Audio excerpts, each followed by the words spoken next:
இப்போ நம்ம ஆண்டுடைய வார்த்தைக்குள்ள போகிறோம். 1 கொரிந்தியர் 15ஆம் அதிகாரம் 58வது வசனத்தை வாசிக்க கேட்போம். ஆகையால் எனக்கு பிரியமான சகோதரரே, எனக்கு பிரியமான சகோதரரே, கர்த்தருக்குள் நீங்கள் படுகிற பிரயாசம், கர்த்தருக்குள் நீங்கள் படுகிற பிரயாசம் விருதாவா இராதென்று அறிந்து நீங்கள் உறுதிப்பட்டவர்களாயும் அசையாதவர்களாயும் கர்த்தருடைய கிரியையில் எப்பொழுதும் பெருகுகிறவர்களாயும் இருப்பீர்களாக. எல்லாரும் சேர்ந்து ஒரு ஆமென் சொல்லுவோமா? பிரயாசத்திற்கு பலன் கொடுக்கிறவர். இந்த பகல் நேரத்தில் கர்த்தர் உங்க கூட இந்த ஸ்தாபனத்திற்கும் இங்க வந்திருக்கிற ஊழியர்களுக்கும் சபை மக்களுக்கும் கொடுக்கிற வார்த்தை, உங்கள் பிரயாசங்களுக்கு பலன் உண்டு. சொல்லுங்கள், என் பிரயாசங்களுக்கு பலன் உண்டு. திரும்ப சொல்லுங்க. நம்முடைய உள்ளத்தில் இருக்கிற ஒரு கேள்வி என்ன தெரியுமா? இன்னும் ஏன் என்னுடைய பிரயாசத்துக்குரிய பலன் இல்லை? உலக பிரகாரமா எடுத்துக்கிட்டாலும் நான் கஷ்டப்பட்டு தொழில் செய்யறேன், கஷ்டப்பட்டு படிக்கிறேன், எதிர்பார்க்கிற மார்க் இல்லையே. கஷ்டப்பட்டு உழைக்கிறேன், எதிர்பார்க்கிற வருமானம் இல்லையே. கஷ்டப்பட்டு ஊழியர் செய்யறோம், ஆனா எதிர்பார்க்கிற அளவுக்கு ஆத்துமாக்கள் வரலையே. இன்னும் நம்முடைய வாழ்க்கை தரம் அப்படியே தானே இருக்குது, பிரயாசத்துக்கு பலன் இல்லையே. இன்றைக்கு ஆவியானவர் உங்க கூட பேசும்படி என்னை பாரப்படுத்தின வார்த்தை, உங்கள் பிரயாசத்துக்கு பலன் உண்டு. இந்த பிரயாசத்துக்குரிய பலனை 3ஆ பிரிக்கலாம். 30, 60, 100. நம்முடைய பிரயாசத்துக்கு 3 விதத்தில் பலன் கிடைக்கலாம். முதலாவது 30 கிடைக்கலாம், ஒருவேளை 60 கிடைக்கலாம், ஒருவேளை 100 கிடைக்கலாம். ஒரு ஆராய்ச்சி சொல்லுது, ரிசர்ச் சொல்லுது, இந்த 30% பலனை பெறுகிறவர்கள் கிட்டத்தட்ட சபையில 60% மக்கள் இருக்காங்களா. பலனை பெறுகிறவர்கள் ஆவிக்குரிய பலனா இருக்கட்டும், உலக பிரகாரமான பலனா இருக்கட்டும், இந்த 30% பலனை பெறுகிறவர்கள் 60% பேர் இருக்காங்களாம்.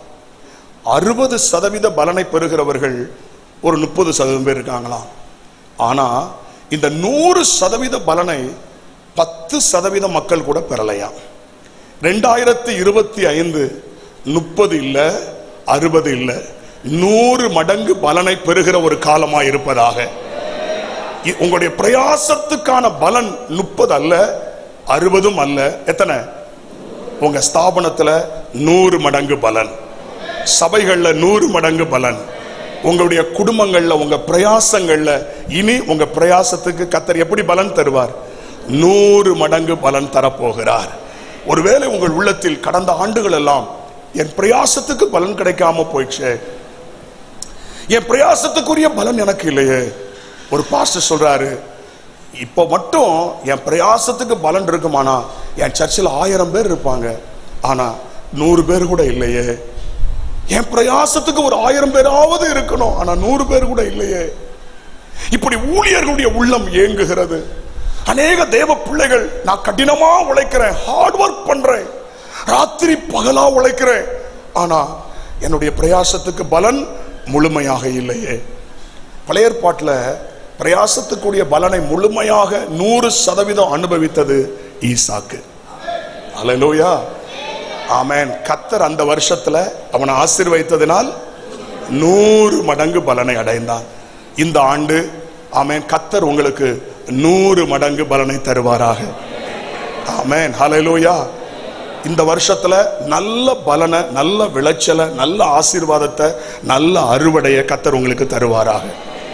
அப்போ அங்க சொல்லப்பட்டிருக்கிறது, உங்கள் பிரயாசத்துக்குரிய பலனை நீங்கள் பெற்றுக்கொள்ளணும்னா நீங்கள் உறுதிப்பட்டவர்களாயும் அசையாதவர்களாயும் கர்த்தருடைய கிரியையில் எப்பொழுதும். பாருங்களேன், அதாவது 2 தீமோத்தேயு 2ஆம் அதிகாரம் 5ஆம் வசனத்தை வாசிக்கும் பொழுது, 2 தீமோத்தேயு 2:5 வாசிக்க கேட்போம். 2 தீமோத்தேயு 2:5. மேலும் ஒருவன் மல்யுத்தம் பண்ணினான். 2 தீமோத்தேயு 2:5. ஆமா, சரிதானா? ஆமா, சரி, ஓகே. அப்போ எபிரேயர் 6:10, எபிரேயர் 6:10, எபிரேயர் 6:10. ஏனென்றால் உங்கள் கிரியையையும் நீங்கள் பரிசுத்தவான்களுக்கு ஊழியம் செய்து வருகிறதினாலும் தமது நாமத்திற்காக காண்பித்த அன்புள்ள பிரயாசத்தையும் மறந்து விடுகிறதற்கு, அன்புள்ள பிரயாசத்தை மறந்து விடுவதற்கு தேவன் அநீதி உள்ளவர் அல்லவே. எத்தனை பேர் இதை விசுவாசிக்கிறீங்க?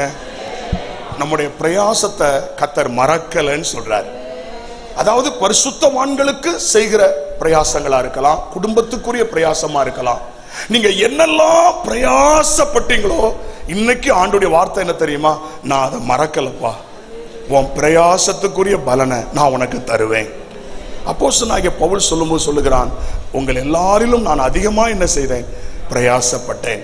காரணம் என் மேல இருந்த கிருபையே. நான் பிரயாசப்பட்டது என் பலத்தினால் அல்ல, என் மேல இருந்த கிருபையே. அடிக்கடி நான் சொல்லுவேன், அநேகர் கேட்பாங்க, என் கூட வேதாகம கல்லூரியில் படித்தவங்க, என் நண்பர்கள் கேட்பாங்க, நீங்க உங்க ஊழியங்கள் ஆசீர்வதிக்கப்படுறதையும் உங்க ஊழியங்கள்ல ஒரு ஆசீர்வாதம் இருக்கிறதையும் நாங்க பார்க்கிறோமே, இதுக்கு என்ன காரணம், என்ன சீக்ரெட் அப்படின்னு கேட்பாங்க. நான் சொல்லுவேன், எங்க கிட்ட ஒரு சீக்ரெட்டுமே கிடையாது. எங்க அப்பா அம்மா ஆண்டவருக்காக நல்லா ஊழியம் செஞ்சாங்க, எங்க மாமா அத்தை நல்லா ஊழியம் செஞ்சாங்க, அவங்களுடைய பலனை நாங்க அனுபவிச்சுட்டு இருக்கோம். ஒரு ஆமேன்னு சொல்லுங்களேன். அவ்வளவுதான். நாங்க ஒன்றும் பெருசா சாதிக்கவே இல்லை. அவங்க ஜெபம், அவங்க பிரயாசம் அவங்க காலத்தில் அனுபவிக்கல, ஆனா நாங்க அனுபவிக்கோம். அண்ணனுக்கு, சுந்தர அண்ணனுக்கு தெரியும். ஆமென். அவங்க பட்ட பிரயாசங்கள் ஊழியத்துல பசி 3 நாள் சாப்பிடாமலாம் கடந்திருக்கிறாங்க. அப்படிலாம் கஷ்டப்பட்டு தெருத்தருவா போய் ஊழியங்களை செஞ்சிருக்கிறாங்க. ஆனா அன்னைக்கு அவங்களுக்கு பெரிய அளவுல பலன் கிடைக்கல. சில நேரத்துல நாம பிரயாசப்படுவோம், நம்முடைய சந்ததிக்கு கர்த்தர் தருவார். நமக்கு கிடைக்கலன்னா முடிவு பண்ணிருங்க, அது எங்க போகுது? நம்முடைய சந்ததிக்கு போக போகுதுன்னு அர்த்தம். ஆனா நிச்சயமா சொல்றேன், பிரயாசத்துக்கு பலன் உண்டு. கரங்களை உயர்த்தி ஒரு அல்லேலூயா சொல்லுவீங்களா? அப்போ பிரயாசத்துக்கு பலன் உண்டு. உங்க பிரயாசத்தை தேவன் மறக்கல. ஆகவே நீங்கள் உறுதிப்பட்டவர்களாய், முதலாவது என்ன செய்யணும்? என் கூட சேர்ந்து பேசிக்கிட்டே வருவீங்களா? உறுதிப்பட்டவர்களாய். சத்தமா சொல்லுங்க. உங்க பிரயாசத்துக்கு முழுமையான பலனை நீங்க அனுபவிக்கணும்னா முதலாவது நீங்கள் உறுதிப்பட்டவர்களா இருக்கணும். உறுதிப்பட்டவர்களா இருக்கணும். உறுதிப்பட்டவர்களா இருக்கிறதுனா என்னது பாஸ்டர்? எதுல நாங்க உறுதியா இருக்கணும்? 2 பேதுருவின் புஸ்தகம் 1:10 வாசிக்கும் பொழுது, 2 பேதுரு 1:10 வாசிக்க கேட்கிறோம். ஆகையால் சகோதரரே, உங்கள் அழைப்பையும் தெரிந்து கொள்ளுதலையும் உறுதியாக்கும்படி ஜாக்கிரதையா இருங்கள். இவைகளை செய்தால் நீங்கள் ஒரு காலம் இடறி விழுவதில்லை. கரங்களை உயர்த்தி ஒரு ஆமென் சொல்வீங்களா? எதுல நம்ம உறுதியா இருக்கணும்? எதுல உறுதிப்படணும்னா அழைத்த அழைப்பில் உறுதிப்பட வேண்டும். முதலாவது ஒரு பொதுவான அழைப்பு. அந்தகார இருளிலிருந்து ஆச்சரியமான ஒளிக்கு கர்த்தர் நம்மை அழைத்திருக்கிறார். எத்தனை பேர் சந்தோஷப்படுறீங்க? ஒரு அழைப்பு சொல்வீங்களா? அந்தகார இருளில் இருந்த நம்மை எங்க அழைத்திருக்கிறாரா? ஆச்சரியமான ஒளியின் இடத்துக்கு அழைத்திருக்கிறார். நம்முடைய வாழ்க்கையே இருளா இருந்தது, நம்முடைய குடும்பமே இருளா இருந்தது. ஆமென், ஸ்தோத்திரம். அந்த இருளில் இருந்து, அந்தகார இருளில் இருந்து இப்போ ஆண்டவர் ஆச்சரியமான ஒளியின் இடத்துக்கு வரவழைத்திருக்கிறார். நம்மை வெளிச்சத்தின் பிள்ளைகளாய் வைத்திருக்கிறார். சொல்லுங்க, நான் வெளிச்சத்தின் பிள்ளை. உற்சாகமா சொல்லுங்க, நான் வெளிச்சத்தின் பிள்ளை. அடுத்தது ஆண்டவர் எப்படி அழைத்திருக்கிறாரா? அவருக்கு சொந்த ஜனமா அழைத்திருக்கிறாரா? ஹல்லேலூயா. இந்த அழைப்புக்கு எப்படி நம்ம பாத்திரவானா மாறணும் தெரியுமா?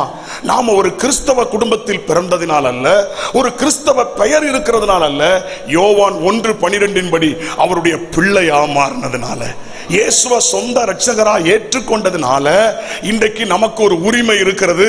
நான் தேவனுடைய பிள்ளை. உற்சாகமா ஒரு அலை சொல்வீங்களா? அருமையான தேவனுடைய பிள்ளைகளே, நம்மை அழைத்த அழைப்பும் கிருபை வரங்களும் மாறாதவைகள். அப்ப பரிசுத்தவான்களாக இருப்பதற்காக அழைத்திருக்கிறார். இப்படி அழைப்பை குறித்து நிறைய காரியங்கள், நித்திய ஜீவனுக்காக அழைத்திருக்கிறார். இப்படி நிறைய அழைப்புகளை குறித்து பைபிள்ல சொல்லி இருக்கிறது. ஆமென். என்னை தேவன் எதற்காக தெரிந்து கொண்டாரோ, எதற்காக அழைத்தாரோ, அதுல ஸ்ட்ராங்கா நின்னுக்கணும். ஒரு ஆமென் சொல்லுங்க பாப்போம். சோத்திரம். அதை விட்டு கொடுக்கவே கூடாது. விட்டு கொடுக்க எந்த சூழ்நிலையிலும் நம்மை அழைத்த அழைப்புல என்ன செஞ்சுக்கிடணும்? நின்று கொள்ளணும். ஸ்தோத்திரம். முழு நேர ஊழியத்திற்காக அழைக்கிறார், பகுதி நேர ஊழியத்தில் பயன்படுத்துகிறார். ஸ்தோத்திரம். அப்ப தேவன் நம்மை அழைத்தார். ஒரு சந்தோஷமான செய்தி என்ன தெரியுமா? நம்மை விட பலவான்கள், நம்மை விட ஐஸ்வர்யவான்கள், நம்மை விட திறமசாலிகள் எத்தனையோ பேர் இருக்கும்போது அவர் நம்மை அழைத்திருக்கிறார். ஹல்லேலூயா. ஆச்சரியமா இருக்கிறது. ஆண்டவரே, நீர் என்னை அழைப்பதற்கு நான் பாத்திரவான் அல்ல, என்னை தெரிந்து கொண்டதற்கு நான் பாத்திரவான் அல்ல. உம்முடைய கிருபையினால் என்னை தெரிந்து கொண்டீர் ஆண்டவரே, என்னை அழைத்தீர் ஆண்டவரே. அல்லேலூயா, ஸ்தோத்திரம். அருமையான தேவனுடைய பிள்ளைகளை, ஞானிகளை வெட்கப்படுத்தும்படி தேவன் உலகத்தில் பைத்தியமான நம்மை தெரிந்து கொண்டார்.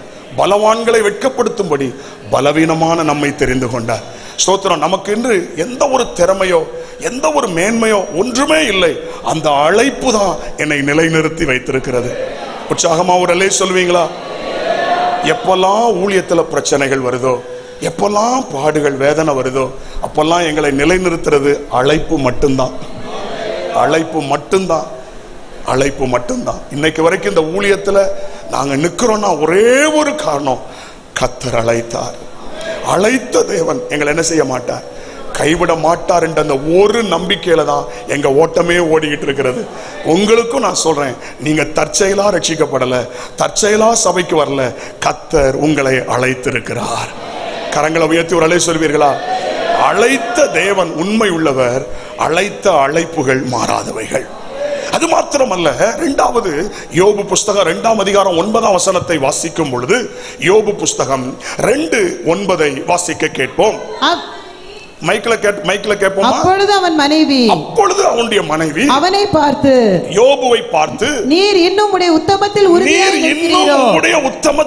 உறுதியாய் நிற்கிறீரோ, தேவனை தூஷித்து ஜீவனை விடும் என்றாள். இரண்டாவது கவனிங்க, நம்முடைய பிரயாசத்துக்கு நல்ல பலன் வேணும்னா, ஸ்தோத்திரம், நெருக்கத்துல பாடுகள்ல இழப்புகள் வரும்போது நிக்கணும். ஆமென். எல்லாம் நல்லா இருக்கும் போது நிற்கிறது ஈஸி, எல்லாம் வித்தியாசமா இருக்கும் போது நிற்கிறது கஷ்டம். இப்ப ஒண்ணு சொல்லட்டுமா, வாழ்க்கை என்பது எப்போதுமே ஒன்று போல என்ன செய்யாது, இருக்காது. மாறி மாறி வரும். கொஞ்ச நாள் நல்லா போன மாதிரி இருக்கும், பிறகு திடீர்னு புதுசா ஒரு பிரச்சனை வரும். பரவாயில்லையே, 4 நாள் ஒரு பிரச்சனை இல்லைன்னு நினைச்சா 5ஆவது நாள் காலையில வீடு தேடி வரும் பாருங்களேன். அப்போ ஒவ்வொரு பிரச்சனை, போராட்டங்கள், நெருக்கங்கள், இவைகள் மத்தியில தான் நம்ம போகிறோம். இதை விட ஒண்ணு என்ன தெரியுமா, சில நேரத்தில் சிலவற்றை இழக்கிறோம், அநேக இழப்புகளை நம்ம சந்திக்கிறோம். இவைகள் எல்லாம் வரும்பொழுது நமக்குள்ளே ஒரு அசைவு ஏற்படும். ஆமென், ஸ்தோத்திரம். நம்ம நிற்க முடியுமா? அருமையான தேவனுடைய பிள்ளைகளே, யோபு தன்னுடைய உத்தமத்துல உறுதியாக இருந்தான். மனைவி சொல்லுகிறாள், இன்னும் நீர் உம்முடைய உத்தமத்துல, இவ்வளவும் போன பிறகும் நீர் உத்தமத்துல நிற்பீரா? அவன் கடைசி வரைக்கும் தன்னுடைய உத்தமத்தை விட்டு விலகல. அதனால தான் ரெட்டிப்பான பலனை பெற்றுக்கொண்டான். யோபு புஸ்தகம் ஆரம்பிக்கும் பொழுது ஒரு வேதனையோடு ஆரம்பிச்சாலும் முடிவு சம்பூர்ணமா முடிவுது. இன்னைக்கு நான் சொல்றேன், அநேக நன்மைகளை இழந்து, அநேக உயிர்களை இழந்து, அநேக ஆசீர்வாதங்களை இழந்து, இதெல்லாம் நான் இழந்துட்டேனே நீங்க நினைக்கிறீங்கன்னா, இன்றைக்கு சொல்றேன், உறுதியா இருங்க, உத்தமத்தை விட்டுறாதீங்க. கர்த்தர் இழந்ததெல்லாம் 2 தனையாய் திரும்ப தருவார்.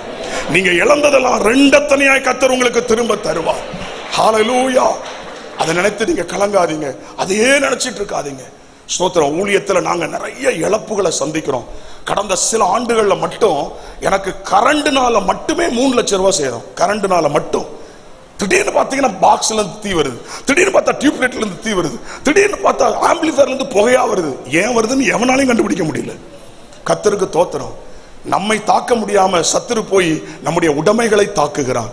அருமையான தேவனுடைய பிள்ளைகளே, அவ்வளவு நஷ்டங்கள் வந்தாலும், கடந்த வருஷத்துல வெள்ளம் உள்ள வந்து சபைக்குள்ள பல பிரச்சனைகள், ஆபீஸ் மூழ்கி, 2 கார் மூழ்கி, ஜெனரேட்டர் மூழ்கி, ஒரே நாள்ல 10 லட்சம் ரூபாய் அடி, ஒரே நாள்ல 10 lakhs அடி. எனக்கு ஒட்டஞ்சி நொறுக்கியது பிரச்சனைகள், அடி மேல அடி, நெருக்கத்துக்கு மேல நெருக்கம், போராட்டத்துக்கு மேல போராட்டம். ஆனாலும் உறுதியாய் நிற்க கர்த்தர் உதவி செய்தார். அல்லேலூயா. தோத்திரம். ஆண்டவர் நல்லவர். இன்னைக்கும் நான் அதை நினைக்கும் போது எப்படி அதை கடந்து வந்தோன்னே தெரியல. நீங்களும் யோசித்து பாருங்க. கடந்து வந்த பாதைகள்ல கைவிடாத தேவன். நீங்கள் இழப்புகளை சந்தித்தீர்கள், வேதனைகளை சந்தித்தீர்கள், நஷ்டங்களை சந்தித்தீர்கள். ஆனா அதுல உறுதியாய் கர்த்தருக்குள் விசுவாசத்துல வைராக்கியமாய் நிற்பீர்கள். ஆனால் இழந்த எல்லாவற்றையும் கர்த்தர் உங்களுக்கு திரும்ப தருவார். கரங்களை உயர்த்தி ஒரு அல்லேலூயா சொல்லுவீங்களா? ஆண்டவருடைய நாமம் மகிமைப்படுவதாக. எக்காரணத்தை கொண்டும் நம்முடைய உத்தமத்தை விட்டு என்ன செஞ்சிடக்கூடாது, ஆமென், விலகிடக்கூடாது. விசுவாசத்தை விட்டு விலகிடக்கூடாது, நம்பிக்கையை விட்டு விலகிடக்கூடாது, பிரதிஷ்டையை விட்டுறக்கூடாது, ஆமென், தீர்மானத்தை விட்டுறக்கூடாது. எந்த ஒரு சூழ்நிலையில அதுல நின்றணும். ஆண்டவருடைய நாமம் மகிமைப்படுவதாக. சில நேரத்தில் இழப்புகள் வரதா செய்து, பிசாசுடைய போராட்டங்கள் வரதா செய்து. ஆமென். எட்டயாபுரத்தில் ஒரு பாஸ்டர்ஸ் மீட்டிங் முடிச்சுட்டு நான் கார்ல போயிட்டு இருக்கிறேன். போயிட்டு இருக்கும் பொழுது என்னுடைய கண்ணாடியில் அப்படி பார்க்கிறேன், பின்னாடி ஒரு கார் ஒன்று வருது. என் உள்ளத்துல ஆவியானவர் சொல்றார், அந்த கார் உன் கார் மேல மோதும் அப்படிங்கிறார். ஆச்சரியப்பட்டேன். திடீர்னு ஒரு செகண்ட்ல அந்த சத்தம் கேட்குது. உடனே ஸ்டீரிங் அப்படி ஸ்டிக்குன்னு பிடிச்சுக்கிட்டேன். அவ்வளவுதான், அந்த ஒரு செகண்ட்ல அதுதான் என்னால செய்ய முடிஞ்சது. அப்படி ஸ்டீரிங்கை பிடிக்கவும் வந்து 140 கிலோமீட்டர் வேகத்துல என் கார்ல மோதி என் காரை தூக்கி டிவைடர்ல தூக்கி போட்டான். நான் எட்டயபுரத்துல இருந்து போனவன் தூத்துக்குடிக்கு, திரும்ப எட்டயபுரம் பக்கம் இருக்கு என் காரு. பின்பக்கம் நான் நொறுங்கி போச்சு. என் கார் மேல ஒரு கார் மோதிச்சு பார்த்தீங்களா, அதுக்கு முன்பக்கமே காணாம போச்சு. நான் டிவைடர்ல நிற்கிறேன், டோரை திறந்து பார்த்தேன், டோர் திறந்துச்சு. வெளியே வந்து அப்படி பார்த்தேன், ஒரு சத்தம் கேட்டது, இன்னைக்கு தப்பிச்சுட்ட, என்னைக்காவது ஒரு நாள் நான் உன்னை அழிப்பேன் அப்படின்னு ஒரு சத்தம் கேட்டது. நான் உடனே சொன்னேன், பிசாசே, தேவன் அனுமதியாம என் முடிய கூட உன்னால தொட முடியாது, என் முடிய கூட உன்னால தொட முடியாது. ஹல்லேலூயா, ஸ்தோத்திரம். பிறகு அந்த கார்ல இருக்கிற ஒரு டாக்டர், அவர் அன்கான்சியஸ் ஆகி, அவருக்கு ஒரு மாதிரி ஆகி 140 கிலோமீட்டர் வேகத்தில் வந்து என் கார்ல மோதி, ஆண்டுடைய கிருபையில் அவரையும் அவருடைய குடும்பத்தையும் அன்னைக்கு காப்பாற்ற கர்த்தர் உதவி செய்தார். பிசாசு குறி வச்சு நம்ம என்ன செய்கிறான், தாக்குகிறான், அழிக்க பார்க்கறான். என் கார் 5 முறை ஆக்சிடென்ட் ஆச்சு, 5 முறை நொறுக்கிட்டான், அடிச்சு நொறுக்கிட்டான். என் மனைவி சமையல் அறையில சமையல் பண்ணிட்டு இருக்கும்போது கேஸ் ஸ்டவ் வெடிச்சு தீப்பிடிச்சு கிச்சன்ல எரிந்தது. போர்வை எடுத்துக்கொண்டு காப்பாத்துறதுக்கு உள்ள ஓடுனேன். ஆமேன். உள்ள இருந்து அப்படியே புகைக்குள்ள அம்மா அப்படியே ஒண்ணு இல்லாம வெளியே வராங்க. அம்மா, உனக்கு ஒன்றும் ஆகலையே? எனக்கு ஒன்றும் ஆகலை. தீயின் வாடனை கூட இல்லாம கர்த்தர் பாதுகாத்தார். அல்லேலூயா. நீதிமானுக்கு வரும் துன்பங்கள் அநேகமா இருக்கும், அவ எல்லாவற்றிலும் கர்த்தர் அவனை விடுவிப்பார். இன்னைக்கு நான் சொல்றேன், எந்த அளவுக்கு யுத்த களத்துல நிக்கிறோமோ அந்த அளவுக்கு பேக் ஃபயர் உண்டு. இன்னைக்கு நிறைய பேர் ஏன் யுத்த களத்துல நிக்கிறது கிடையாது தெரியுமா? அந்த பேக் ஃபயர் ஒன்று உண்டு, அது திரும்ப அடிக்கணும்ல. குண்டு ஃப்ரண்ட்ல போச்சுன்னா துப்பாக்கி என்ன செய்யும், பேக்ல வரும். அதனாலதான் நிறைய பேர் இப்ப யுத்த களத்தை விட்டு ஒதுங்கிட்டாங்க, சவுல் மாதிரி. ஆனா தாவீதுகளை கர்த்தர் எழுப்பிட்டு இருக்கிறாரு. உற்சாகமா ஒரு அல்லேலூயா சொல்லுங்க பாப்போம். இன்னைக்கு நிறைய பேர் இந்த பேக் ஃபயருக்கு பயப்படுறாங்க. ஆமென். நீங்க கேட்கலாம், பாஸ்டர், உங்களுக்கு அந்த பேக் ஃபயரை குறித்து பயம் இல்லையா? சற்றேனும் பயம் இல்லை. ஏன்னா அந்த ஊழியத்துக்கு அர்ப்பணிக்கும் போதே நான் எப்படி அர்ப்பணிச்சேன்னா, ஆண்டவரே, எனக்கு ஒரு மரணம்னு வந்தா அது ரத்த சாட்சி மரணமா தான் இருக்கணும். வயது வந்து சாகக்கூடாது, வியாதி வந்து சாகக்கூடாது, விபத்துல சாகக்கூடாது. வயது வந்து சாகக்கூடாது, வியாதியில சாகக்கூடாது, விபத்துல சாகக்கூடாது, ரத்த சாட்சியா மறிக்கணும்.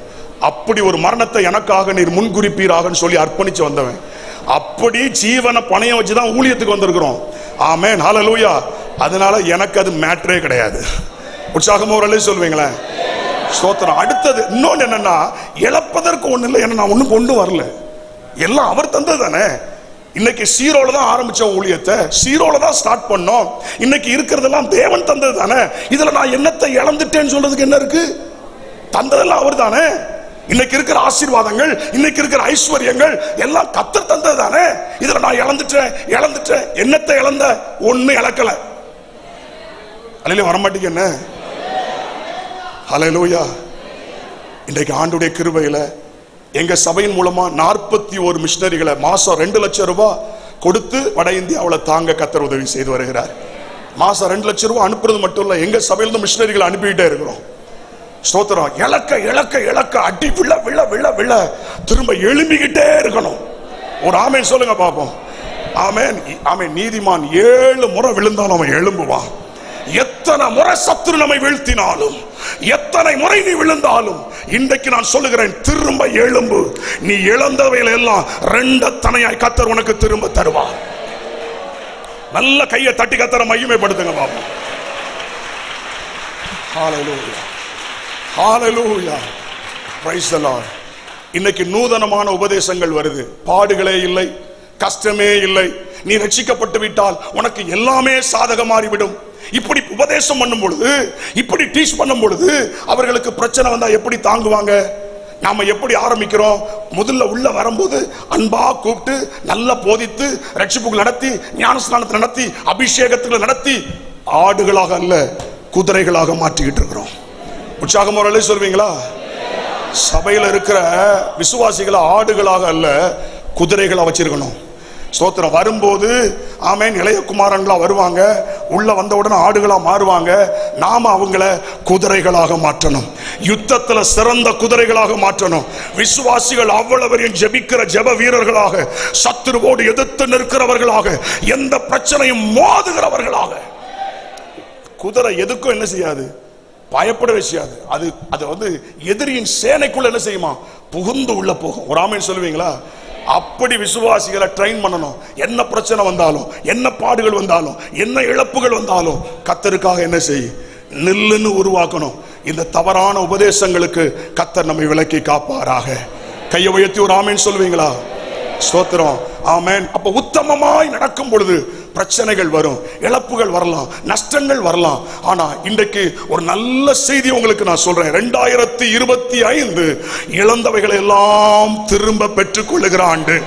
கை தட்டி ரிசீவ் பண்ணுங்க, கை தட்டி ரிசீவ் பண்ணுங்க. நீங்க இழந்த எல்லாவற்றையும் இந்த ஆண்டு பெற்றுக் கொள்ளுகிற ஆண்டு, இரண்டத்தனையாய் பெற்றுக் கொள்ளுகிற ஆண்டு. ஹல்லேலூயா, ஸ்தோத்திரம். எப்படி இருக்கணுமா? எபிரேயர் 3:6 வாசிக்கும் பொழுது, எபிரேயர் 3ஆம் அதிகாரம் 6வது வசனத்தை வாசிக்கும் பொழுது, ஹல்லேலூயா, வாசிக்க கேட்போம். கிறிஸ்துவோ அவருடைய வீட்டிற்கு மேற்பட்டவரான குமாரனாக உண்மையுள்ளவராய் இருக்கிறார். நம்பிக்கையினாலே உண்டாகும் தைரியத்தையும் மேன்மை பாராட்டலையும் முடிவு பரிந்தும் உறுதியாய் பற்றி கொண்டிருப்போம் ஆகில் நாமே அவருடைய வீடாய் இருப்போம். ஆமென் சொல்லுவோமா? எது வரைக்கும் உறுதியா இருக்கணும்? நீங்களே சொல்லுங்க, எது வரைக்கும் உறுதியா இருக்கணும்? முடிவு வரைக்கும். இப்படி சொல்றேன், மரணம் வரைக்கும். அல்லேலூயா, ஸ்தோத்திரம். அந்த நாட்கள்ல சின்ன பிள்ளைகளுக்கே சொல்லிக் கொடுப்போம். இயேசுவின் பின்னே போக துணிந்தே, இயேசுவின் பின்னே போக துணிந்தே, இயேசுவின் பின்னே போக துணிந்தே, பின்னோக்கே நான், பின்னோக்கே நான், பின்னோக்கே நான், பின்னோக்கே. சிலுவையன் முன்னே உலகம் என் பின்னே, சிலுவையன் முன்னே உலகம் என் பின்னே, சிலுவையன் முன்னே உலகம் என் பின்னே, பின்னோக்கே நான், பின்னோக்கே நான். சொல்லுங்க, பின்னோக்கே நான்.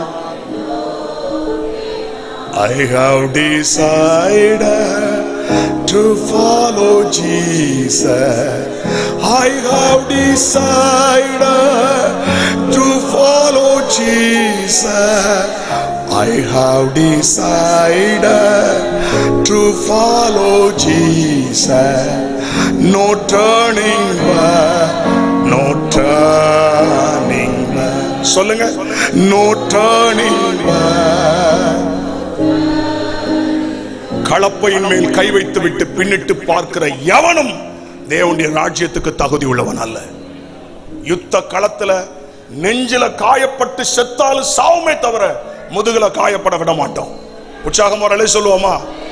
அப்படி ஒரு அர்ப்பணிப்போடு தான் இந்தியாவில் ஊழியத்தை செஞ்சிட்டு இருக்கிறோம். அப்படி செஞ்சாதான் இனி வருகிற நாட்கள்ல நின்று ஃபேஸ் பண்ண முடியும். இனி வருகிற காலங்கள் எளிதாக இருக்காது. இனி வருகிற நாட்கள் சபைகளுக்கு ஒரு போராட்டங்களும் தேவ ஜனங்களுக்கு பிரச்சனைகளும் நிச்சயமாக இருக்கும். ஆனால் எந்த சூழ்நிலையிலும் ஆமென், தேவன் சபைக்கு கொடுத்த வாக்கு தத்தத்தை அவர் மாறவில்லை. இந்த கல்லின் மேல் என் சபையை கட்டுவேன், பாதாளத்தின் வாசல்கள் அதை மேற்கொள்ளாது. இந்த கல்லின் மேல் மோதுகிறவன் நொறுங்கி போவான்.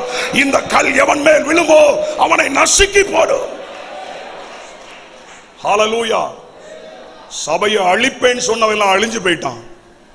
அழிக்க நினைச்ச சாம்ராஜ்யமே அழிஞ்சு போச்சு. தேவ ராஜ்யம் இன்னைக்கு நின்னுகிட்டே இருக்குது. நான் சொல்றேன், எவ்வளவு பெரிய கொம்பை எழும்பினாலும் சபையை ஒண்ணு செய்ய முடியாது. ஹல்லேலூயா. ஏன்னா இது கிறிஸ்துவின் சரீரம், இது மனவாட்டி ஆகிய சபை.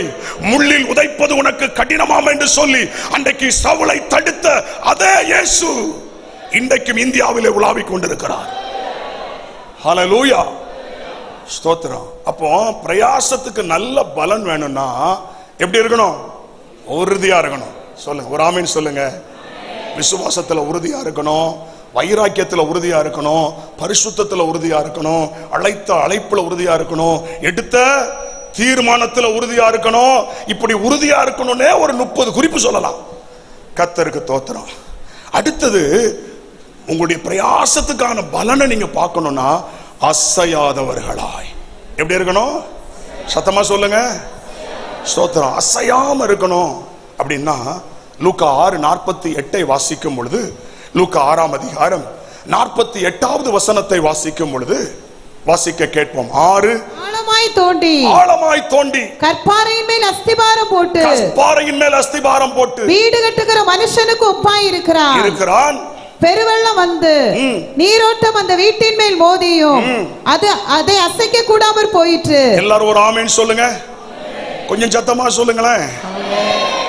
நீரோட்டம் வந்து மோதியும் அந்த வீடு அசைக்க கூடாமற் போயிற்று. ஏன் அது அசைக்க கூடாமல் போயிட்டுனா, அது கன்மலையின் மேல் கட்டப்பட்ட வீடு. அல்லேலூயா. கன்மலையாகிய கிறிஸ்துவில கட்டப்பட்டவர்களுக்கு நான் சொல்றேன், உங்களை எந்த ஒன்றும் அசைக்கவே முடியாது. எவ்வளவு பிரச்சனை, எவ்வளவு புயல், எவ்வளவு போராட்டம் வந்தாலும் அந்த வீடு நிலைத்து நின்றது. தேவ பிள்ளையே, 2 விதமா இன்னைக்கு அஸ்திபாரம் போடுது கிறிஸ்தவத்துல. ஒன்று, மணல் மேல் எளிதாக கிறிஸ்தவ வாழ்க்கையை காமிக்கிறாங்க. கிறிஸ்தவ வாழ்க்கையை ரொம்ப எளிதாக காமிக்கிறாங்க. ஆனா அதெல்லாம் எந்த புயலுக்கும் காற்றுக்கும் வெள்ளத்துக்கும் என்ன செய்யாது? நிக்காது. ஆனா கன்மலையின் மேல் கட்டப்பட்ட அஸ்திபாரம் போட்டு கிறிஸ்துவில அதுல இருந்து கட்டி எழுப்பப்படுகிற எந்த வீட்டையும் எந்த ஒன்றாலும் அழிக்க முடியாது. ஆமென். சாலிடா ரட்சிக்கப்பட்டு ஞானஸ்நானம் பெற்று அபிஷேகம் பெற்று அந்த சத்தியத்துல, அந்த உபதேசத்துல, அப்போஸ்தலருடைய உபதேசத்துல வளர்ந்து அந்த உபதேசத்துல நிற்கிற ஒரு வீடு, நிற்கிற ஒரு சபை, நிற்கிற ஒரு ஸ்தாபனம் வருகை வரைக்கும் நிற்கும். அல்லேலூயா, ஸ்தோத்திரம். வருகை வரைக்கும் நிற்குங்க. எத்தனை பிரச்சனை வந்தாலும் நிற்கும். ஏன்னா அது கன்மலையின் மேல் அஸ்திபாரம் போடப்பட்டது. உங்க வாழ்க்கைய கிறிஸ்துவுல கட்டணுங்க. இன்னைக்கு ஆசீர்வாதத்துல கட்டி எழுப்புறாங்க, அற்புதங்கள்ல கட்டி எழுப்புறாங்க. அற்புதங்களிலும் ஆசீர்வாதத்திலையும் கட்டி எழுப்பக்கூடாது, கிறிஸ்துவில் கட்டி எழுப்பப்படணும். ஆமென். அன்றைக்கு ரட்சிக்கப்படும் போது அதைத்தான் சொல்லி கொடுத்து வளர்த்தாங்க. ஆனா இன்னைக்கு உபதேசமே என்ன செஞ்சிட்டு இருக்கு? மாறி போயிட்டு இருக்குது. அன்றைக்கு அவங்க சொல்லி கொடுத்ததெல்லாம் வசனம் வசனம் வசனம் வசனம், சத்தியம் சத்தியம் சத்தியம், அதைத்தான் திரும்ப திரும்ப சொன்னாங்க. எங்க அப்பா எனக்கு, நான் ரட்சிக்கப்பட்ட உடனே எங்க அப்பா ஒரு பைபிளை ஜெபம் பண்ணி கொடுத்தாங்க. உனக்கு கொடுக்கறதுக்கு என்கிட்ட ஒன்றும் இல்லடா. ஏன்னா நான் கிறிஸ்தவனா, எங்க அப்பா இந்துவா இருந்து ரட்சிக்கப்பட்டவர். நான் கிறிஸ்துவுக்கு வந்த உடனே எங்க அப்பா எல்லா சொத்தையும் எழுதி வாங்கிட்டாருடா. அதனால உனக்கு கொடுக்கறதுக்கு எனக்கு ஒன்றும் இல்லை, உனக்கு கொடுக்கறதுக்கு ஒன்னே ஒன்று இருக்குது அப்படின்னு கடையில் போய் ஒரு பைபிளை வாங்கிட்டு வந்து ஜெபம் பண்ணி என் கையில் அவங்க கொடுத்தாங்க.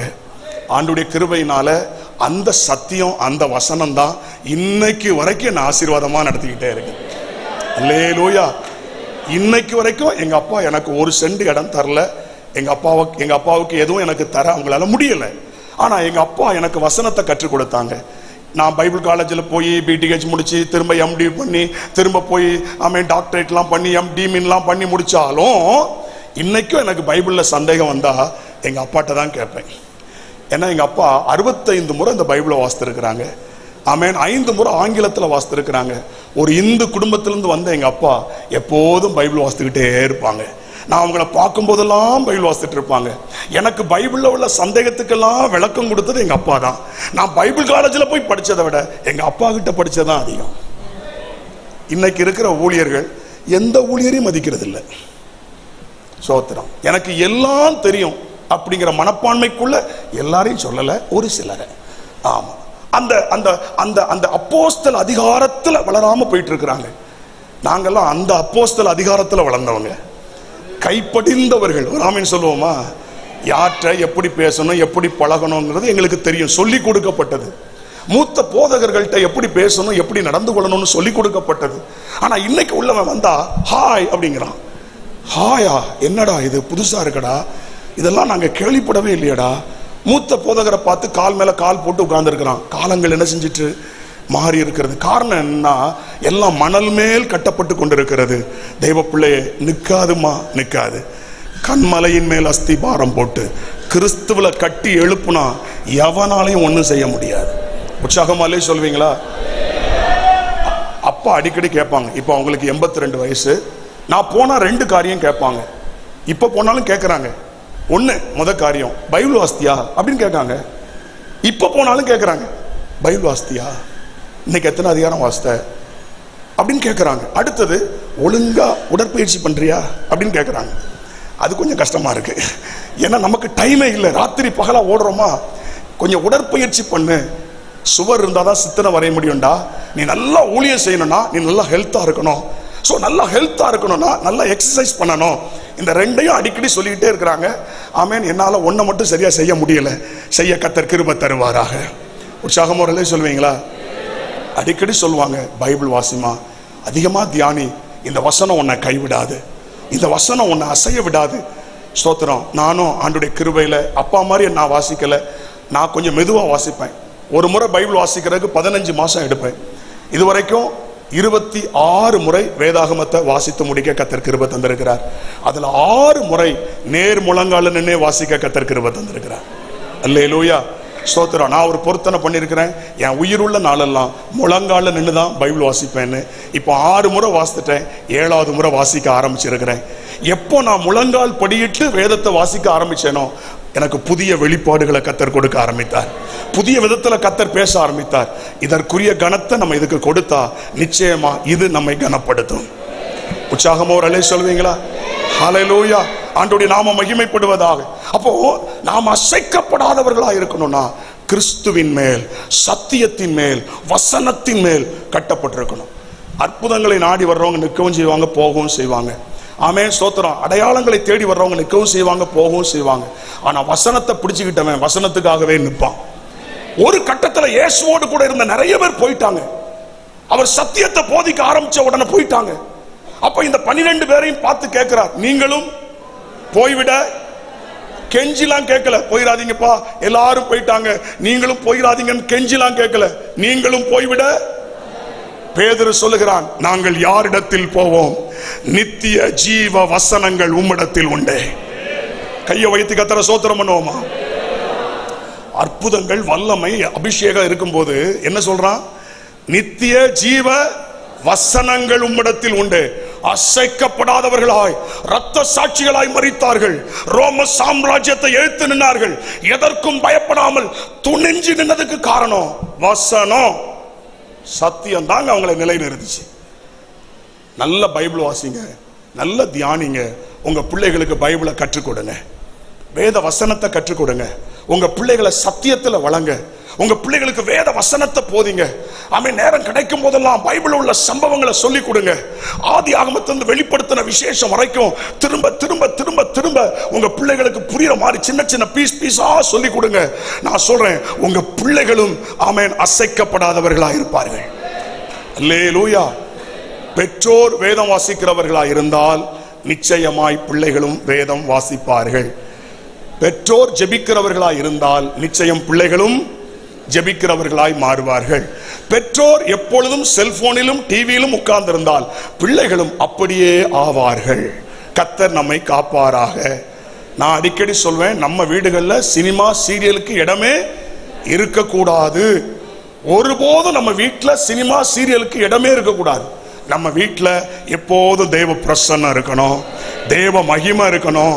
எக்காரணத்தை கொண்டோம் ஆமென் சினிமா சீரியல் நம்ம வீட்டில் இடம் கொடுக்கவே கூடாது. உங்க செல்போன் எல்லாம் கர்த்தருக்கு பிரியமா இருக்கணும். நான் சொல்றேன், உங்க செல்போனை லாக் பண்ணாதீங்க. உங்க செல்போனை லாக் பண்ணாம பழகுங்க, உங்க வாழ்க்கை லாக் ஆகாது. புரிஞ்சா ஒரு ஆமென் சொல்லுங்களேன். சிலர் ஒரு லாக்கா போட்டு வச்சிருக்காங்க, எத்தனை லாக்கு போட்டிருக்காங்க. சோத்திரம். நான் இன்னைக்கு ஒரு ரகசியத்தை சொல்லி தரேன். உங்க வீட்டில் உள்ளவங்க எப்பொழுதும் உங்க செல்லை எடுத்து பார்க்கிற அளவுக்கு வச்சிருங்க, உங்க வாழ்க்கை நல்லா இருக்கும். அதை போட்டு லாக்க போட்டுக்கிட்டு அதுக்கு பிறகு தனியா தூக்கிக்கிட்டு ஓடுனான்னா எங்கேயோ சிக்க போறான்னு அர்த்தம். தனியா ஓடுறான், மாடிக்கு ஓடுறான், கதவை பூட்டுறான் அப்படின்னா எங்கேயோ சிக்க போறான்னு அர்த்தம். கர்த்தர் நம்மை சிக்காதபடி காப்பாராக. கரங்களை உயர்த்தி ஒரு அல்லேலூயா சொல்லுவீங்களா? அவைகள் நம்ம கட்டுப்பாட்டில் இருக்கணுமே தவிர சோத்திரம் அது கட்டுப்பாட்டுக்கு நம்ம போயிடக்கூடாது. எத்தனை பேர் இதை விசுவாசிக்கிறீங்க? ஸ்தோத்திரம். நீதிமொழிகள் 10:30 வாசிக்கும் பொழுது, நீதிமொழிகள் 10ஆம் அதிகாரம் 30வது வசனத்தை வாசிக்கும் போது வாசிக்க கேட்போம். 10:30. நீதிமொழிகள் 10:30. நீதிமான் என்றும் அசைக்கப்படுவதில்லை. நீதிமான் என்றும் அசைக்கப்படுவதில்லை. எல்லாரும் ஒரு ஆமென் சொல்லுவீங்களா? ஆமென். இப்ப நான் கேட்கிறேன், நாம நீதிமானா? நம்ம நீதிமான் தானா? என்றைக்கு இயேசுவை சொந்த இரட்சகரா ஏற்றுக்கொண்டோமோ, அப்படி ரத்தத்தினால கழுவப்பட்டோமோ, அன்று முதல் நம்ம யாரு தான்? நீதிமான்கள். ஒரு ஆமென் சொல்வீங்களா? ஹல்லேலூயா. ஆனா நீதிமான்களாய் மாற்றினவர் 3 ஸ்டெப் நமக்கு வச்சிருக்கிறார் ஆவிக்குரிய வாழ்க்கையில. பரிசுத்தமாகுதல், சீர்பொருந்துதல், மறுரூபமாகுதல். அது ஒரு பெரிய ஸ்டடி. அதை எடுத்தா இன்னும் ஒரு 3 மணி நேரம் ஆயிரும். அதனால அந்த ரட்சிக்கப்பட்டாச்சு, நீதிமானா மாறியாச்சு. ஆனா அதுக்கு பிறகுதான் ஆவிக்குரிய வளர்ச்சி இருக்குது. முதலாவது சொல்லுங்க, பரிசுத்தமாகுதல். சத்தமா சொல்லுங்க. சீர்பொருந்துதல், மறுரூபமாகுதல். அப்ப முதல்ல பரிசுத்தமாகுதல், அடுத்தது பரிசுத்தமாகுதல், சீர்பொருந்துதல், அடுத்தது மறுரூபமாகுதல். சொல்லும் போது கிறிஸ்து நம்மில் வெளிப்படுதல். ஒரு கட்டத்துல நம்மை காண்கிறவர்கள் நம்மில் இயேசுவை காண்பார்கள். கையை வைத்து கர்த்தரை ஸ்தோத்திரம் பண்ணுவோமா? அப்ப இதுக்குத்தான் கர்த்தர் நம்மை ரட்சித்து அபிஷேகித்து ஆசீர்வதித்து வச்சிருக்கிறாரே தவிர வெறும் ஆசீர்வாதத்தை மட்டும் அனுபவிக்கிறதுக்கு அல்ல.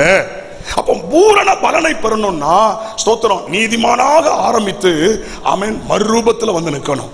நீதிமானாய் மாற ஆரம்பித்து எங்க வந்துடணும்? மறுரூபமாகணும். ஆண்டவருடைய நாமம் மகிமைப்படுவதாக. 1 தெசலோனிக்கேயர் 3ஆம் அதிகாரம் 2ஆம் வசனத்தை வாசிக்கும் பொழுது, 1 தெசலோனிக்கேயர் 3:2 வாசிக்க கேட்போம். துர்க்குணராகிய பொல்லாத மனுஷர் கையில் நின்று நாங்கள் விடுவிக்கப்படும்படிக்கும் எங்களுக்காக வேண்டிக் கொள்ளுங்கள். விசுவாசம் எல்லாரிடத்திலும் இல்லையே. இங்க நீங்க அசைக்கப்படாதவர்களா இருக்கணும்னா ஒரு காரியத்தை கவனிங்க. ஒருவரை ஒருவர் ஜெபத்திலும் விசுவாசத்திலும் வார்த்தையிலும் தாங்கணும். ஒருத்தர் நம்ம தாங்கணும். ஆண்டவர் எப்படி வச்சிருக்கிறார் கவனிங்க. முக்கியமான ஒரு விஷயம் அதுல. இப்ப நம்ம சரீரம் இருக்குல்ல, இந்த சரீரத்தில் இருக்கிற எல்லா உறுப்புகளும் ஒன்னா செயல்பட்டாதான் இந்த சரீரம் சீராக செயல்படும். ஒண்ணுக்கு ஒண்ணு இந்த சரீரம் என்ன செய்யுது?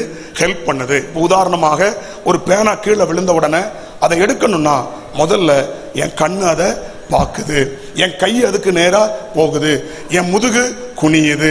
எவ்வளவு என் மூளை இவ்வளவு காரியத்தை செய்து ஒரு பேனாவை எடுக்கிறதுக்கு முழு சரீரமும் ஒன்று சேருது போல சபையாகிய சரீரம் ஒண்ணுக்கு உதவியாக இருந்தா எவராலையும் அசைக்க முடியாது. உற்சாகமா இல்லை சொல்வீங்களா? தனக்கு தானே பிரிந்திருக்கிற ராஜ்யம் என்ன செய்யாது? நிக்காதுங்க. எனக்கு ஒரு ஆச்சரியமான ஒரு விஷயம் என்ன தெரியுமா? ஒரே மனுஷனுக்குள்ள 6000 பிசாசு சண்டை போடாம இருக்கு. ஆனா ஒரு சபைக்குள்ள 100 பேரு 100 சண்டை போடுறாங்க. அதுதான் எனக்கு புரியல. ஒரு மனுஷனுக்குள்ள 6000 பிசாசு சண்டை போடாம இருக்கு ஐக்கியமா. ஆனா அபிஷேகம் பெற்றிருக்கேன்னு சொல்றோம், ஆவியில நிரம்புறோம் சொல்றோம். நீ வர்ற சபைக்கு நான் வர மாட்டேன். அதனால தான் இப்ப பாஸ்டர்ஸ் 2-3 ஆராதனையா வைக்க வேண்டியிருக்கு. நீ முத ஆராதனைக்கு வந்துட்டு போ, நீ 3வது ஆராதனைக்கு வந்துட்டு போ. ஒருத்தர் மூஞ்சில ஒருத்தர் முழிக்காம போங்க. அந்தால தோத்திரம். ஆமா, எவ்வளவு வேதனையா இருக்கு பாருங்களேன். சோத்திரம். இன்றைக்கு விசுவாசிகளுக்குள்ள அந்த ஒற்றுமை, அந்த அன்பு, ஒருத்தரை தாங்கணும், ஒருத்தர் தூக்கி விடணும், ஒருத்தருடைய முன்னேற்றத்துல சந்தோஷப்படணும். ஒரு சரீரத்துல ஒரு உறுப்பு மகிழ்ந்தா எல்லா உறுப்பும் என்ன செய்யுமா? மகிழும். ஒண்ணு வேதனைப்பட்டா உண்மையா அது சபையில இருக்கா? இப்போ சபையில உண்மையான அந்த அன்பு இருக்குதா? ஒருவரை ஒருவர் தாங்குறோமா? ஒருவரை ஒருவர் உற்சாகப்படுத்துறோமா? 2 பேர் சந்திச்சா 3வது ஒரு நபரை குறை பேசாம இருக்கிறோமா? ஒரு ஆமீன் சொல்லுங்களேன். என்னைக்கு மற்றவங்களை குறை சொல்லாம இருக்கிறோமோ அன்றைக்கு கர்த்தர் நம்மை பலப்படுத்துவார். அல்லேலூயா, ஸ்தோத்திரம். எப்ப பார்த்தாலும் மற்றவங்க பிரச்சனை என்ன செய்யக்கூடாது? பேசவே கூடாதுங்க. யாரும் எப்படியே இருந்துட்டு போட்டோம், நம்ம எப்படியாவது நல்லா இருப்போம்.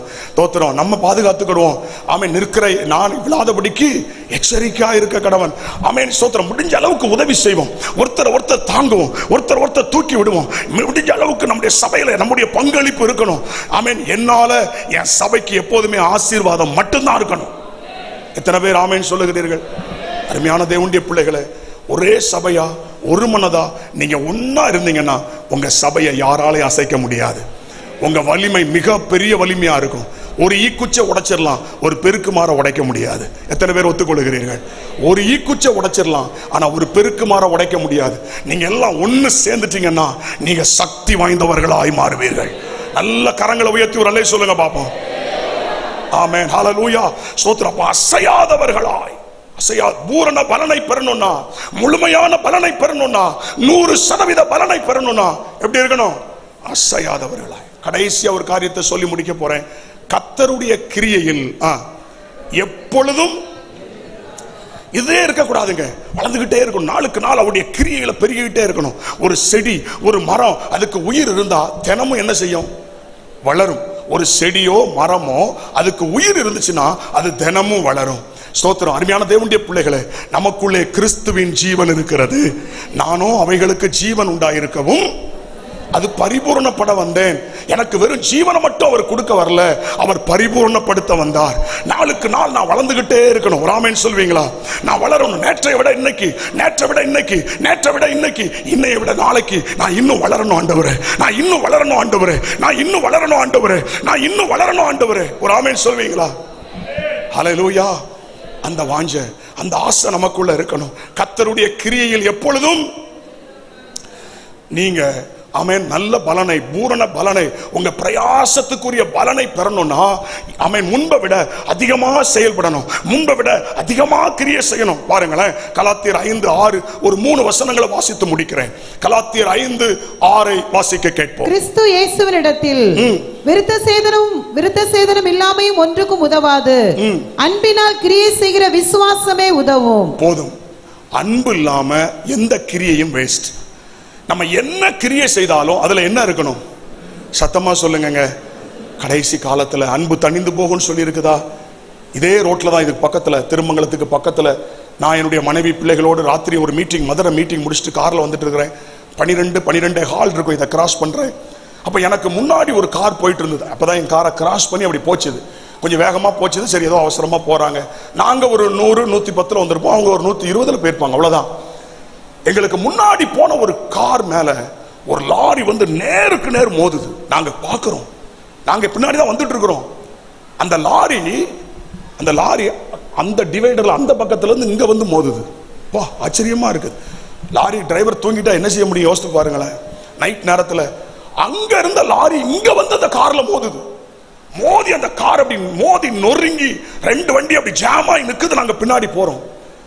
உடனே நான் என் காரை சைடில் நிப்பாட்டிட்டு என் 2 பையங்களுக்கு வாங்கடா போய் நம்ம ஹெல்ப் பண்ணுவோம்னு சொல்லி, லாரிக்கு பிரச்சனை இல்லை, காருக்குள்ள சின்ன பிள்ளைகள் இருக்காங்க, பெண்கள் இருக்கிறாங்க, ஒரு 7-8 பேர் இருக்கிறாங்க. நாங்க உடனே போய் உள்ள இருக்கிறவங்களை பார்த்தா பயத்துல ஒவ்வொருத்தரும் கத்துறாங்க. சின்ன பிள்ளைகள்லாம் கத்துது. டோரை திறந்தா டோர் திறக்க முடியல, எல்லாம் ஜாம் ஆயிட்டு. நாங்க 3 பேர் சேர்ந்து ஒரு டோரை ஆமென் எப்படியோ திறந்து எல்லாரையும் வெளியே கொண்டு வர கர்த்தர் உதவி செய்தார். அதுல சில பிள்ளைகளுக்கு மட்டும் அடி. அப்ப நான் ஒரு காரியத்தை பார்த்தேன். என்ன தெரியுமா? அதுல நிறைய கார்கள் வந்துகிட்டே இருந்தது. ஒவ்வொரு காரையும் மறிச்சேன். ஐயா, இந்த மாதிரி ஆக்சிடென்ட் ஆயிட்டு, கொஞ்சம் ஹெல்ப் பண்ணுங்க, ஹாஸ்பிட்டல் கொண்டு போனோம். நீங்க முதல்ல ஒரு சிலரை கொண்டு போறதுக்காக நிறுத்துங்கன்னா, பக்கத்துல வந்து நிறுத்துறாங்க, கிளாஸை இறக்கி பாக்குறாங்க, போய்கிட்டே இருக்கிறாங்க. கிட்டத்தட்ட ஒரு 10 காரை மறிச்சிருப்பாங்க. ஒரு கார் கூட நிக்கலங்க. இதாங்க கடைசி காலம். யாருக்கு என்ன வந்தாலும் யாரும் கவலைப்படுறதாக இல்லை. அவரவருக்கு வர்ற பிரச்சனைய அவரவர் பார்த்து கொள்ளுங்க. இதெல்லாம் ஒரு காலத்துல நடக்குமாங்க? இதெல்லாம் ஒரு காலத்துல நடக்குமா? சைடு ஸ்டாண்ட் போடாட்டா கூட, எப்பா நீ சைடு ஸ்டாண்ட் போடாம போறியன்னு நிறுத்தி சொன்ன காலம் போய், ஒரு வண்டி ஆக்சிடென்ட் ஆகி சின்ன பிள்ளைகளோட நிக்கிறாங்களே, காப்பாத்துறதுக்கு மனசு இல்ல. அருமையான தேவனுடைய பிள்ளைகளே, இனி வரக்கூடிய காலம் கொடிய காலமாகத்தான் இருக்கும். ஆனா தேவனுடைய பிள்ளைகளுக்குள்ள அன்பு பெருகுவதாக. நீங்க என்ன செய்தாலும் அன்போடு செய்யுங்க. அன்பு இல்லாம செய்யற எல்லாமே வேஸ்ட்டுங்க. நீங்க உங்க கிரியையில பெருகணும்னா முதல்ல எது பெருகணும்? பரிசுத்த ஆவியினாலே அன்பு நம்முடைய இருதயங்கள்ல என்ன செய்யப்பட்டிருக்கிறது? சோத்திரம். எத்தனை பேர் அதை விசுவாசிக்கிறீங்க? அன்பு பெருகாம மற்ற எது பெருகினாலும் வேஸ்ட். திரும்ப சொல்றேன், அன்பு பெருகாம, நமக்குள்ள தேவ அன்பு பெருகாம மற்ற என்ன பெருகினாலும் அது வேஸ்ட்ங்கிறேன். அதனால பிரயோஜனம். 100 மடங்கு பலனை பார்க்கணும்னா, உங்க கிரியைகளுக்குரிய பலனை பார்க்கணும்னா உங்களுக்கு என்ன இருக்கணும்?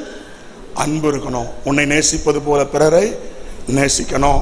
யோபு புஸ்தகம் 1:10 வாசிக்கும் போது, யோபு புஸ்தகம் 1:10 வாசிக்க கேட்போம். யோபு 1:10. அதற்கு அவன் நீர் அவனையும் அவன் வீட்டையும் அவனுக்கு உண்டான எல்லாவற்றையும் சுற்றி வேலியடைக்கவில்லையோ? அவன் கைகளின் கிரியையை ஆசீர்வதித்தீர். அவன் கைகளின் கிரியையை என்ன செய்தீர்? ஆசீர்வதித்தீர். நல்ல கவனிங்க. 2வது, என்னுடைய கிரியையில கர்த்தருடைய ஆசீர்வாதம் இருக்கணும். முதலாவது என் கிரியையில தேவ அன்பு எனக்குள்ள இருக்கணும். அடுத்தது என் கிரியையில கர்த்தருடைய ஆசீர்வாதம் இருக்கணும். அப்போ கர்த்தருடைய ஆசீர்வாதம் என் கிரியையில இருந்தா என் கிரியைகளுக்கு 100 மடங்கு பலன் உண்டாகும். கர்த்தர் ஆசீர்வதித்ததினால் அந்த வருஷத்தில் 100 மடங்கு. அப்போ கர்த்தருடைய ஆசீர்வாதம் தான் எனக்கு பலனை கொடுக்குமே தவிர என் திறமையோ என் படிப்போ என் அனுபவமோ என் ஆற்றலோ அல்ல. என் மேல இருக்கிற தேவ ஆசீர்வாதம். அல்லேலூயா. சத்தமா சொல்லுவீங்களா? கடைசியா ஒரு வசனத்தை வாசித்து முடிக்க போகிறோம். ரோமர் 2ஆம் அதிகாரம் 7வது வசனத்தை வாசிக்கும் பொழுது, ரோமர் 2:7, ரோமர் 2ஆம் அதிகாரம், சோர்ந்து போகாமல் நற்கிரியைகளை செய்து மகிமையும் கனத்தையும் அழியாமையும் தேடுகிறவர்களுக்கு நித்திய ஜீவனை அளிப்பார். எல்லாரும் சேர்ந்து ஒரு ஆமென் சொல்லுவோமா? நீங்க உண்மையா உத்தமமா அன்பா தேவ பிரசன்னத்துல கிரியை செய்து கொண்டே இருப்பீங்கன்னா நாளுக்கு நாள் கிரியையில பெருகி கொண்டே இருப்பீர்களானால் ஒரு நாள் நித்திய ஜீவனை தருவார், பரலோகத்தை தருவார். அதுதான் பூரண பலன். பூரண பலன் என்கிறது கடைசியில எங்கதான் இருக்குது? அது பரலோகத்துல தான் இருக்குது. இந்த பூமியில நம்ம படுற பிரயாசத்துக்குரிய பலனை இம்மையிலும் சொல்லுங்க மறுமையிலும் தருவாருங்க. மறுமையிலும் தருவார். இன்னைக்கு மாலை கூட்டத்துல இன்னும் ஆவியானவர் உங்களை நடத்துறபடி இன்னும் ஜெபத்துல நான் நடத்துவேன். எத்தனை பேர் ஜெபத்தில் நடத்தணும்னு விரும்புறீங்க? இன்னைக்கு சாயந்தரமும் கொஞ்ச நேரம் ஜெபம் பண்ண போறோம். ஆவியானவர் ஏவர காரியத்துக்காக ஜெபத்தை நடத்துவேன். இன்னைக்கு மாலை கூட்டத்துல ஃபுல்லா டெலிவரன்ஸ், ஃபுல்லா விடுதலைக்காக அதிகமா ஜெபிப்பேன். என்னென்ன கட்டுகள் என்னென்ன போராட்டங்கள் இருக்கோ ஸ்பிரிட்ல கண்டுபிடிச்சு ஆவியில சொல்லி சொல்லி ஜெபம் பண்ணிட்டே இருப்பேன். உடஞ்சுக்கிட்டே இருக்கும். எத்தனை பேர் விசுவாசிக்கிறீங்க? இன்னைக்கு ராத்திரி கூட்டம் முடிகிறதுக்குள்ள 100% விடுதலைங்க வந்துடணும். நாளைக்கு ஆராதனை மகிமையா இருக்கணும். இன்றைக்கு உங்களை பரிசுத்தம் பண்ணி கொள்ளுங்கள். நாளைக்கு கர்த்தர் அற்புதங்களை செய்வார். கரங்களை உயர்த்தி ஒரு அல்லேலூயா சொல்வீங்களா? அப்போ நம்முடைய கிரியைகளுக்கு பலன் பூரணமா வேணும்னா முதலாவது உறுதிப்பட்டவர்களாயும் அசையாதவர்களாயும் கர்த்தருடைய கிரியையில் எப்பொழுதும் பெருகுகிறவர்களாயும் இருப்பீர்களாக. நம்ம எல்லாரும் எழுந்து நிற்போமா? எல்லாரும் எழுந்து நின்று ஜெபம் பண்ணுவோமா? Glory be to God. சங்கபரவா ஹந்தரவா ஹalleluya. இன்றைக்கு 100 மடங்கு பலன். என் பிரயாசத்துக்கு பலன் இல்லையே, என் பிரயாசத்துக்கு பலன் இல்லையே. 2025ஆம் ஆண்டு உங்க பிரயாசத்துக்குரிய பலனை சேர்த்து கர்த்தர் தரப்போகிறார். விசுவாசிக்கிறவங்க எல்லாரும் கர்த்தரை ஸ்தோத்திரம் பண்ணுவோமா? ஹalleluya. கவனிங்க, 430 வருஷம் சரியான பலன் கொடுக்கல, பட்ட பிரயாசத்துக்கு பலன் கிடைக்கல. ஆனா புறப்பட்டு வரும்போது மொத்தத்தையும் சேர்த்து மொத்தமா கர்த்தர் கொடுத்துட்டார். சில நேரத்துல கிடைக்கல, உங்க பிரயாசத்துக்கு பலன் கிடைக்கலன்னா இன்னொரு சத்தியத்தை சொல்லித்தரேன், மொத்தமா தரப்போறாருன்னு அர்த்தம். மொத்தமா தரப்போறாருன்னு அர்த்தம். நல்ல கையை தட்டி ஆவியில நிறைந்து சங்கபலபரபா கரபலபா. ஹalleluya. Hallelujah.